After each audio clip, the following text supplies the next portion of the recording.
Good morning students and my dear friends, I am Dr. Shalini Shukla and today is 7th of March 2023, Tuesday.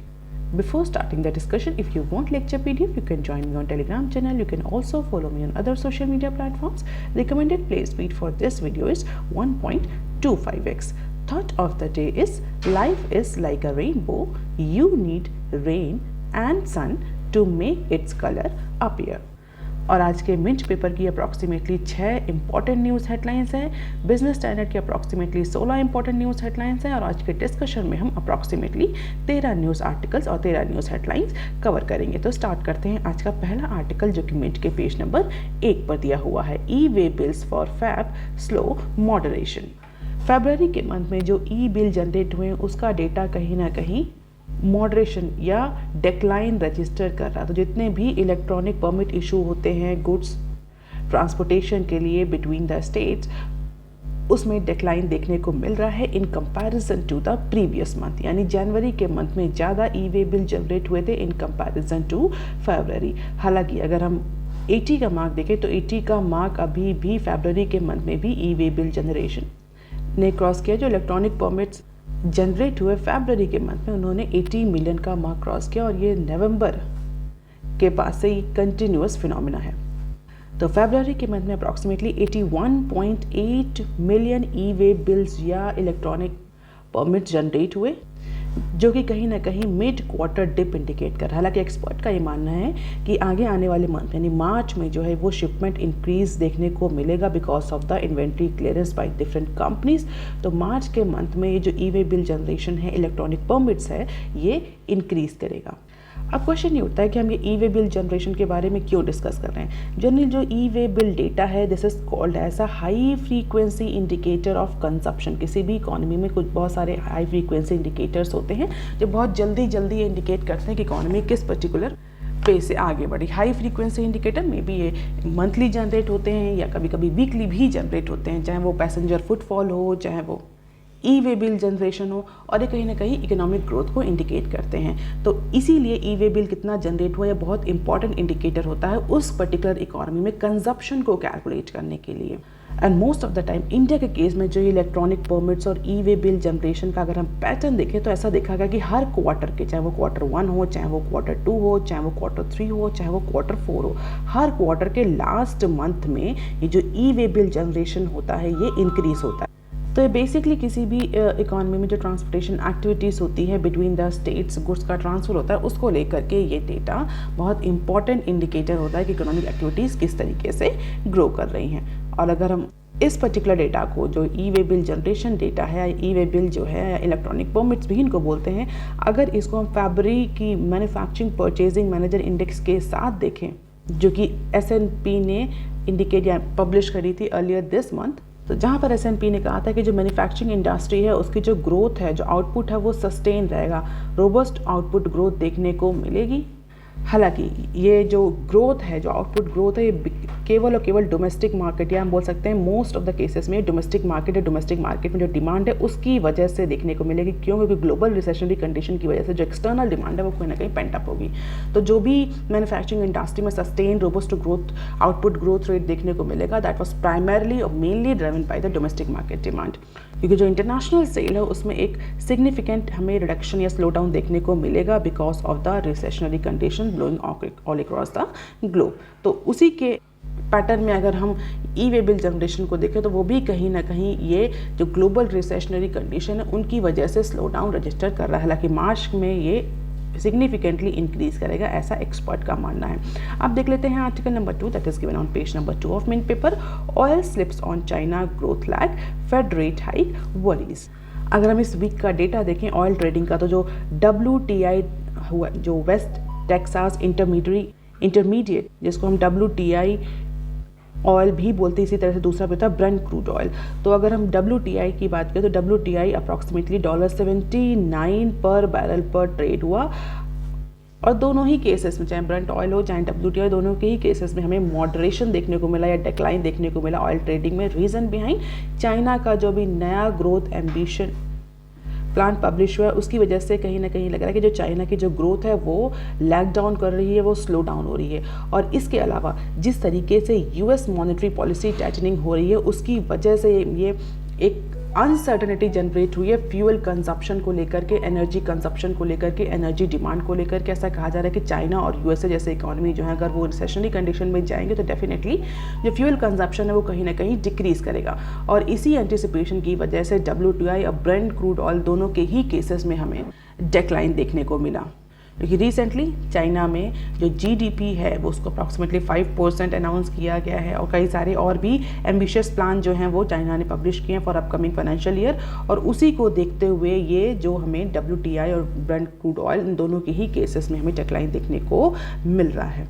और ऐसा कहा जा रहा है कि चाइना जैसा वर्ल्ड का जो लार्जेस्ट ऑयल इंपोर्टर कंट्री है, अगर वो अपने एम्बिशंस, इकोनॉमिक एम्बिशंस को, इकोनॉमिक टारगेट को कहीं ना कहीं रिड्यूस कर रहा है because of the recessionary condition, तो उसका इम्पैक्ट हमें overall oil consumption, oil demand और ऑयल मार्केट पर देखने को मिलेगा।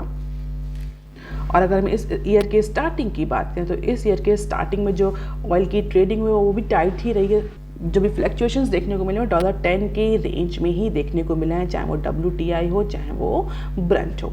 हालांकि एंटीसिपेट किया जा रहा है कि चाइना की जो इकोनॉमी है वो ग्रो करेगी। ऑप्टिमिज्म था चाइना की रिकवरी को लेकर के, और फेडरल रिजर्व पॉलिसी, जो फेडरल रिजर्व है, यूएस फेडरल रिजर्व है, उसकी पॉलिसी हाइक को लेकर कई सारे ऑप्टिमिज्म थे। लेकिन फिलहाल के लिए जो कंडीशन है उसकी वजह से जो ऑयल ट्रेडिंग है वो कहीं ना कहीं डिक्लाइन कर रही है। और जो इन्वेस्टर्स हैं वो अभी आने, यूएस जो मॉनेटरी पॉलिसी है उसका भी आगे आने वाले मंथ में क्या अप्रोच होगा उसको लेकर भी बहुत ज़्यादा कॉशियस हैं। They are watching the speeches from the different politicians. और ऐसा कहा जा रहा है जो वीकली एम्प्लॉयमेंट डेटा पब्लिश होगा और इन्फ्लेशन डेटा पब्लिश होगा उसके बेसिस पर ये डिसाइड होगा कि जो यूएस फेडरल है वो आगे आने वाले मंथ में, आगे आने वाले वीक्स में किस तरह का अप्रोच लेकर के चलता है। फिलहाल के लिए अभी दोनों ही चाइना और यूएस की इकोनॉमी में बहुत ज़्यादा अनसर्टनिटी बनी हुई है, जिसकी वजह से हालांकि चाइना जो है वो रीओपन हो रहा है, लेकिन अभी भी बहुत सारे ऐसे कंडीशंस हैं जो कहीं ना कहीं चाइना का फुल पोटेंशियल इकोनॉमिक ग्रोथ में अचीव नहीं हो पा रहा है, जिसका इम्पैक्ट हमें ऑयल ट्रेडिंग पर देखने को मिल रहा है। अब देख लेते हैं सब short news articles from business from Mint paper. CPPIB is majority owner in of renew.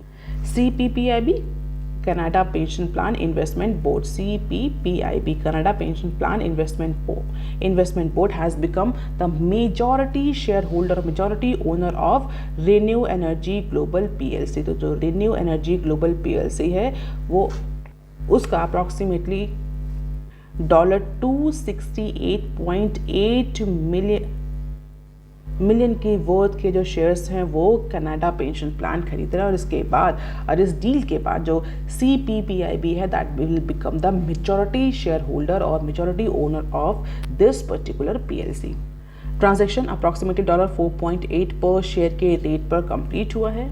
और ऐसा नहीं है कि ये जो कनाडा पेंशन प्लान है ये इस पर्टिकुलर डील के बाद शेयर होल्डर बनेगा, इससे पहले भी कनाडा पेंशन प्लान जो था वो रिन्यूएबल एनर्जी में एक सिग्निफिकेंट स्टेक होल्डर था। आप देख लेते हैं next clip. Foxconn committed to setting up the manufacturing facility in Telangana.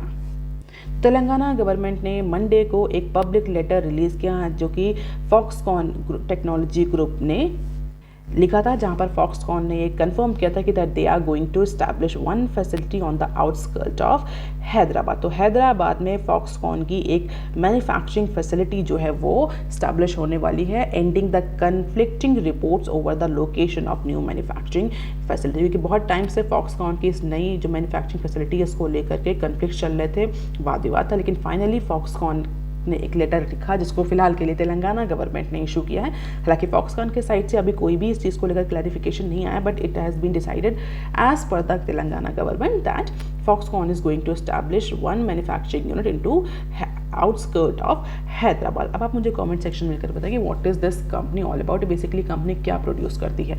आप देख लेते हैं next clip. BS6 norm chip crunch में hit PV sales in March. तो फिलहाल के लिए अभी रिसेंटली हमें जो ऑटो सेल्स हैं, ऑटो व्हीकल सेल्स हैं, उनमें इंक्रीज़ देखने को मिला है, उनके रजिस्ट्रेशन में इंक्रीज़ देखने को मिला है, फेस्टिव डिमांड की वजह से भी इंक्रीज़ देखने को मिल रहा है। बट जो एक्सपर्ट है उनका ये कहना है कि हालांकि फेस्टिव डिमांड जो इतना ज़्यादा ऑटो सेल को इंक्रीज़ नहीं करेगी, आगे आने वाले मंथ यानी मार्च में अगर हम ऑटो सेल की प्रोजेक्शन करें तो चिप शॉर्टेज की वजह से और BS6 नॉर्म्स की वजह से जो PV सेल्स है वो, PV सेल्स पैसेंजर व्हीकल जो सेल है वो कहीं ना कहीं डिक्रीज करेगी इन अपकमिंग मंथ। तो बेसिकली दो इंपॉर्टेंट इश्यूज जो हैं वो एक्सपर्ट्स ने चॉकआउट किए हैं। पहला कि BS6 जो नॉर्म्स हैं उसकी वजह से, और चिप शॉर्टेज की वजह से जो पैसेंजर व्हीकल सेगमेंट है उसमें हमें मार्च के मंथ में सेल में डिक्लाइन देखने को मिला। हालांकि जो फेस्टिव सीजन है उसकी थोड़ा सा बहुत रिकवरी देखने को मिलेगी, बट इतनी ज़्यादा रिकवरी नहीं होगी, एक सिग्निफिकेंट रिकवरी हमें नहीं देखने को मिलेगी ऑटोमोबाइल सेक्टर के सेल के केस में। अब देख लेते हैं बिजनेस स्टैंडर्ड के article number 4 that is given on page number 4 of Business Standard. Per capita income grew faster before 2014 and 50।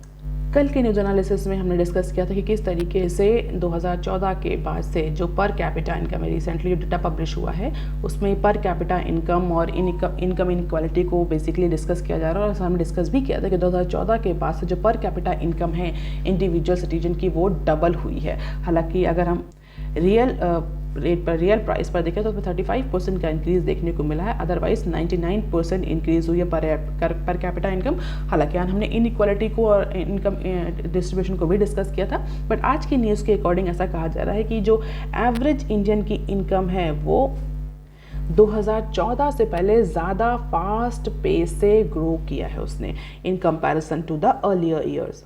तो अभी जो रिसेंटली गवर्नमेंट के डेटा पब्लिश हुआ उसमें हमने डिस्कस भी किया था कि 2014 में जो पर कैपिटा इनकम थी वो अप्रॉक्सीमेटली 86,000 पर इंडिविजुअल थी, जो कि इंक्रीज होकर के 1,72,000 पहुँच गई as per the latest government data. लेकिन अगर इस डेटा को पिछले डेटा से कंपेयर किया जाए, यानी कांग्रेस रिजीम से कंपेयर किया जाए, यानी 2006 से लेकर के अगर 2007 तक का हम डेटा 2006 और 7 से लेकर के 2014-15 तक का डेटा को कंपेयर करें तो जो पर कैपिटा इनकम है उसमें हमें ज़्यादा इंक्रीज देखने को मिल रहा है इस ड्यूरेशन में।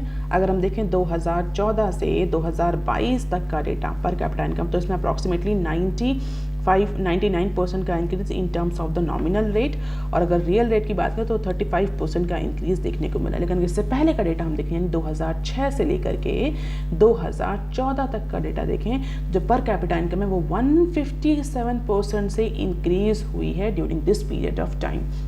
यानी 2006 में अप्रॉक्सीमेटली 33,717 पर कैपिटा इनकम थी, जो कि 2014 आते आते अप्रॉक्सीमेटली 86,647 हो गए। तो 157% का इंक्रीज इस पीरियड में देखने को मिल रहा है, and at the current values which means they are not adjusted for inflation. और अगर हम इन्फ्लेशन को एडजस्ट करके बात करें, क्योंकि हमने बात की रियल और नॉमिनल रेट पर, तो अगर इन्फ्लेशन एडजस्टेड ग्रोथ की बात करें तो बेसिकली 35% का इंक्रीज हमें इस पीरियड में देखने को मिल रहा है 2014 से 2022 को। लेकिन ये इस 2006 से 2014 के बीच में जो पीरियड था उसमें 42% था, यानी इन्फ्लेशन एडजस्टेड ग्रोथ रेट के टर्म्स में भी और एब्सोल्यूट या हम बोल सकते हैं नॉमिनल और करंट वैल्यू के टर्म्स में, दोनों के ही केस में इस यानी बीजेपी से पहले जो पीरियड था उस ड्यूरेशन में जो पर कैपिटा इनकम है वो ज़्यादा स्पीड से इंक्रीज हुई। इट मीन्स कि जो 2014 के बाद जो ग्रोथ देखने को मिल रही है वो कहीं ना कहीं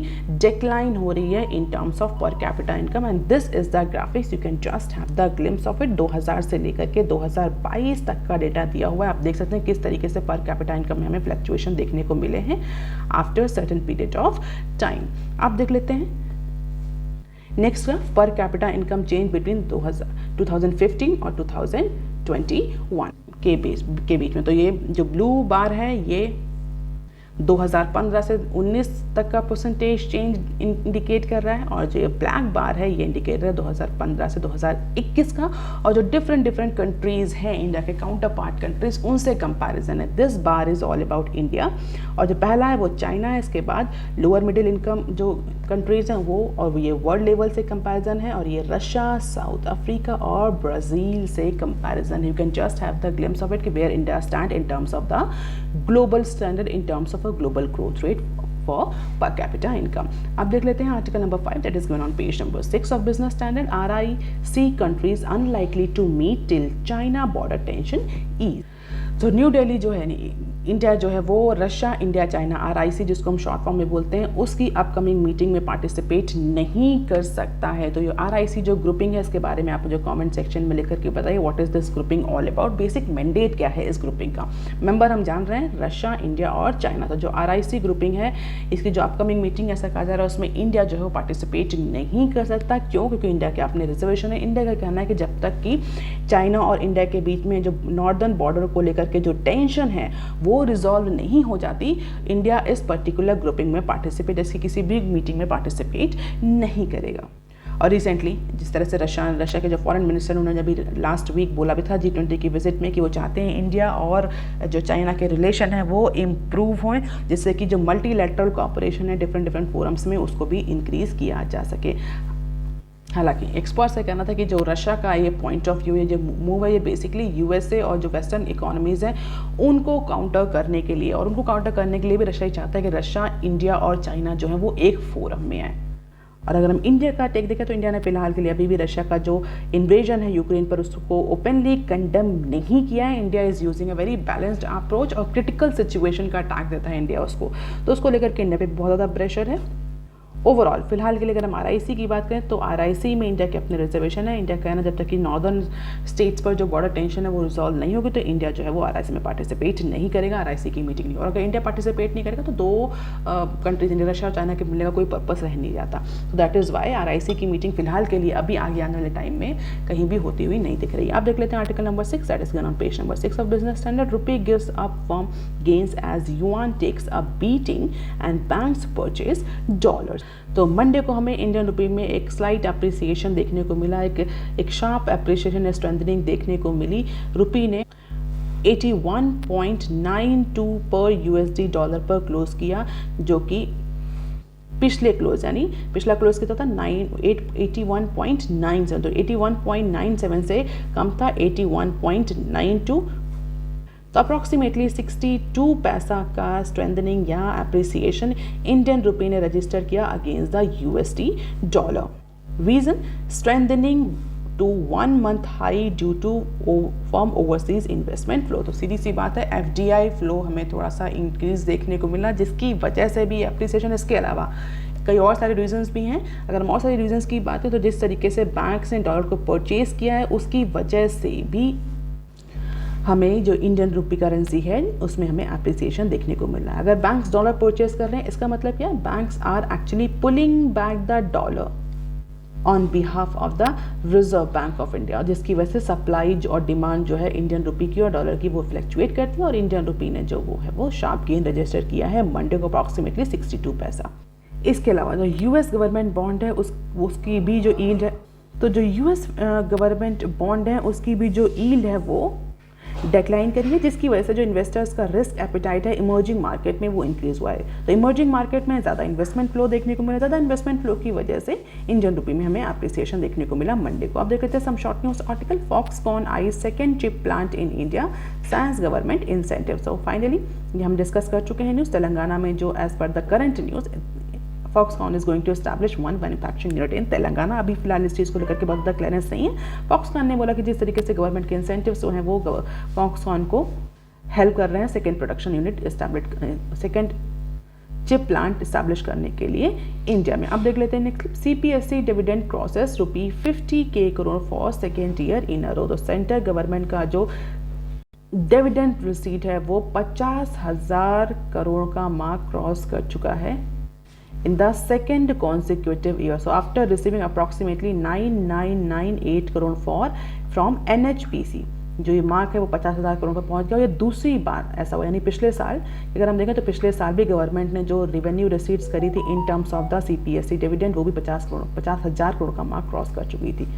हालांकि अगर बजट एस्टिमेट्स की बात करें तो बजट एस्टिमेट्स में गवर्नमेंट ने थोड़ा सा लेस एंटिसिपेशन किया था। अप्रॉक्सीमेटली 43K करोड़ का गवर्नमेंट का एंटिसिपेशन था, उसके अगेंस्ट 50K करोड़ गवर्नमेंट ने रिसीव किया as a dividend from CPSE। अब देख लेते हैं next draft law on all inclusive license for insurance ready. तो फाइनली जो ड्राफ्ट है फॉर वन इंश्योरेंस वो for all the insurance services company वो रेडी हो चुका है। इस न्यूज़ को हमने पहले भी कवर किया था कि गवर्नमेंट जो है वो एक ड्राफ्ट लॉ प्रपोज करने जा रही है, जहाँ पर जितनी भी इंश्योरेंस सर्विसेज हैं उनके लिए केवल और केवल एक लाइसेंस ही इशू किया जाएगा, चाहे वो लाइफ इंश्योरेंस हो, चाहे वो मेडिकल इंश्योरेंस है, चाहे वो किसी अदर तरह का इंश्योरेंस प्रोडक्ट हो, सबके लिए एक यूनिवर्सल लाइसेंस इशू किया जाएगा। और कंपनीज जो है इंश्योरेंस कंपनीज वो एक ही लाइसेंस लेकर के डिफरेंट प्रोडक्ट्स जो हैं वो ऑफर कर सकते हैं। तो फाइनली ये जो बिल है ड्राफ्ट लॉ जो है वो तैयार हो चुका है।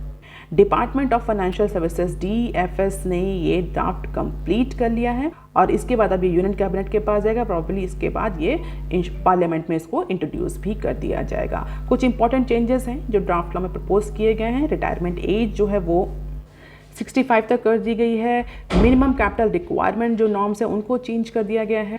कंपोजिट लाइसेंस अरेंजमेंट की फैसिलिटी है। इस तरह से कई सारे और भी चेंजेस किए गए हैं। अब देख लेते हैं next clip. 1 billion transactions a day can be process through UPI RBI governor. Unified payment interface जिसको हम शॉर्ट फॉर्म में UPI बोलते हैं, इंडिया का फ्लैगशिप डिजिटल पेमेंट प्लेटफॉर्म है और इंडिया उसको इंटरनेशनलाइज भी कर रहा है। इंडिया से कई सारे कंट्रीज जो हैं वो लेसन भी लर्न कर रहे हैं that how India has develop it's digital infrastructure for supporting the UPI payment.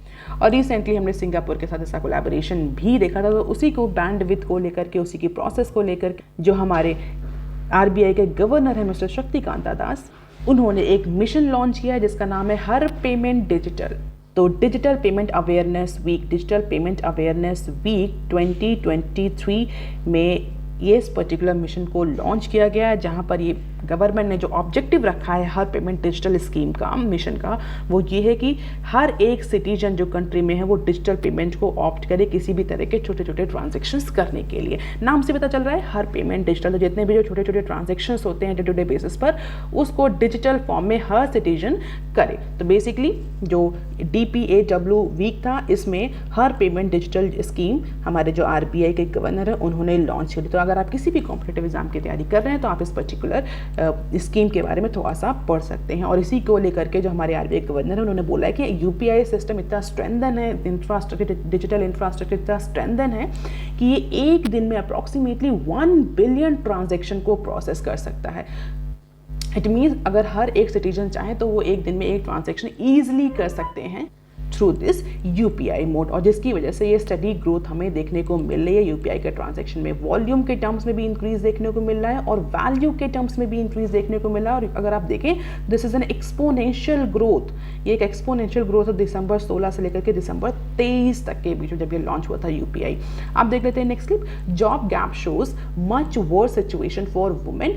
ILO stands for international labour organisation. तो इंटरनेशनल लेबर ऑर्गेनाइजेशन ने रिसेंटली अपनी रिपोर्ट पब्लिश करी है जॉब गैप को लेकर के, एम्प्लॉयमेंट गैप को लेकर। तो basically this job gap capture all the person without the employment that are interested in finding a job. तो इसको नाम दिया है, इस इंडिकेटर को नाम दिया है ILO ने job gap. It means all the person without the employment that are interested in finding a job. तो रिसेंटली ILO ने ये इंडिकेट किया है कि आगे आने वाले टाइम जो लेबर मार्केट में है उसमें हमें मैन एंड वुमेन दोनों का इन्फ्लो ज़्यादा देखने को मिलेगा। तो लेबर मार्केट में हायर प्रपोर्शन में मैन और वुमेन एंटर करेंगे बट उनके पास जॉब नहीं होगी क्योंकि जॉब जनरेशन जो है वो रिड्यूस करेगा। So notably higher proportion of women than man would like to work but don't have jobs.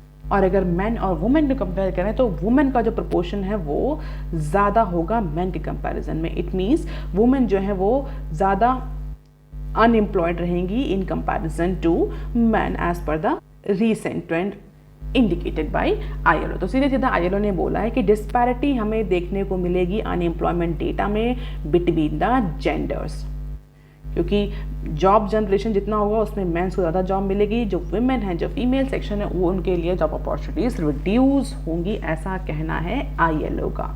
तो number of women wanting to work but they will not be having job. इसके अलावा जो पे gap है वो भी एक बहुत इंपॉर्टेंट चैलेंज के फॉर्म में लेबर मार्केट में देखने को मिलेगा। पे गैप मीन्स सेम जॉब के लिए वुमेन जो है उनको कम, जो फीमेल एम्प्लॉयज़ हैं उनको कम सैलरी मिलती है, जो मेल एम्प्लॉयज़ हैं उनको ज़्यादा सैलरी मिलती है। अगर हम वुमेन एम्प्लॉयमेंट की बात है तो इसके अलावा बहुत सारे और भी चैलेंजेस हैं वुमेन एम्प्लॉय के लिए। एक तो पे गैप होता है, पे डिस्पैरिटी होता है, दूसरा अपॉर्चुनिटीज़ भी इक्वल नहीं होती फीमेल वर्कर्स के पास, फीमेल एम्प्लॉयज़ के पास। इसके अलावा ग्लास सीलिंग का कंसेप्ट भी देखने को मिलता है। Apart from it, females or women employee have more responsibilities in terms of their household chores. तो ये सारे challenges जो होते हैं वो women labor को कहीं ना कहीं एक disadvantage section में रखते हैं in comparison to the male employee. So that is all for today, student. If you want lecture PDF, you can join me on Telegram channel. You can also follow me on other social media platforms. If you have any query or suggestion, you can write on comment section below. Please like, share and subscribe. Thank you. Have a nice day and have a happy Holi.